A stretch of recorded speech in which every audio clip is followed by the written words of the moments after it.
Bayangkan, Anda sedang dalam perjalanan pulang. Tangki kendaraan tinggal seperempat. Anda singgah ke SPBU langganan. Tapi yang Anda temui hanyalah tanda sederhana bertuliskan BBM habis. Sekilas terlihat sepele, hanya satu SPBU. Tapi, jika papan itu muncul di banyak lokasi, jika antrean mulai mengular di beberapa titik, maka persoalan ini tak lagi bisa dianggap biasa. Beberapa hari terakhir, sejumlah SPBU swasta melaporkan stok bensin mereka semakin menipis. Ada yang hanya tersisa di 5 titik. Ada yang memperkirakan dalam hitungan hari, pasokan bisa benar-benar kosong. Apa penyebabnya? Ada regulasi yang membatasi impor dengan kuota maksimal hanya 10% lebih banyak dari tahun sebelumnya.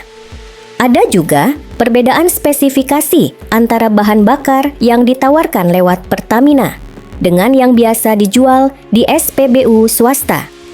Kondisi ini membuat mereka sulit menjaga pasokan stabil.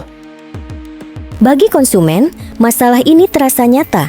Antrean mengular, kekhawatiran muncul. Apakah besok saya bisa isi penuh tangki? Masyarakat tidak selalu peduli soal kuota impor atau soal perbedaan spesifikasi bahan bakar. Yang mereka tahu sederhana, kendaraan butuh bensin dan hidup sehari-hari tidak bisa berhenti. Dari sisi pemerintah, pembatasan impor tentu ada alasannya.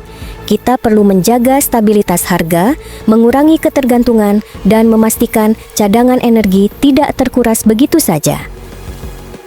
Dari sisi perusahaan swasta, mereka punya standar mutu dan perhitungan bisnis sendiri. Tidak semua jenis bahan bakar bisa langsung digunakan. Tidak semua skema distribusi bisa langsung diterapkan. Keduanya punya perspektif, keduanya punya kepentingan, dan di tengah-tengahnya ada masyarakat yang menunggu solusi nyata.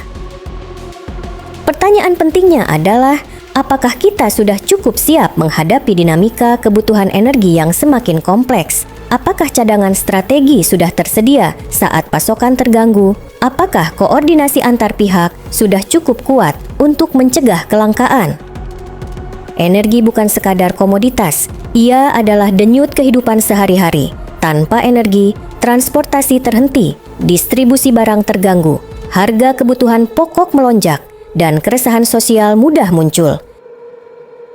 Di balik krisis ini, ada pelajaran penting bahwa menjaga ketahanan energi bukan hanya urusan pemerintah, bukan hanya tugas swasta, tetapi tanggung jawab bersama. Regulator perlu lebih fleksibel membaca kebutuhan lapangan. Penyedia energi perlu lebih adaptif menghadapi aturan. Dan kita sebagai pengguna perlu mulai membiasakan diri dengan efisiensi, dengan gaya hidup hemat energi.